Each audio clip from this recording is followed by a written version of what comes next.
first things that we tried and didn't do well at were books, and everybody thought that the idea of books was great. Records were a spin-off of the music on the show. Everybody thought that was great. Now we get to things like clothing, T-shirts for children, for example. What is the justification for saying that you're carrying out your mission, which is educating young children, if you're licensing T-shirts with Big Bird on them? That raised a question. And along with that kind of question came another question. So that you produce a toy that people want, but it costs $10. Can poor people afford that much? And what is our justification for producing something or licensing something that the people we want to reach can't afford? Two questions initially like that.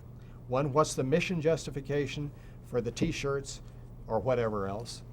And the other is, what is the justification for licensing anything that can't be afforded, if you think it's good for children, that can't be afforded by the children you're trying to reach most? Two questions. Okay, on the first, there was a lot of discussion on that, and came down to the point that if you can do something that is not harmful, T-shirt. Nobody thinks a T-shirt is harmful. If you can do something that is not harmful, that may attract attention to the show from the child that is wearing it. If the child is wearing Big Bird, the child may like to see Big Bird on the set. That begins to get over the problem that people had about that issue.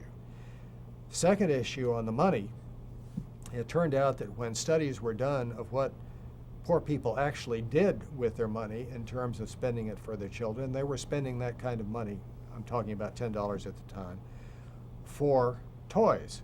So that argument went away, or tended to go away.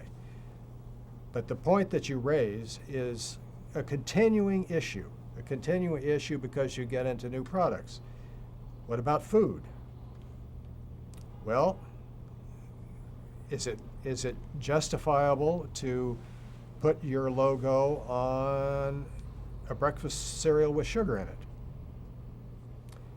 That gets us to the question, how much sugar is good for a child? What do children eat? What do parents buy?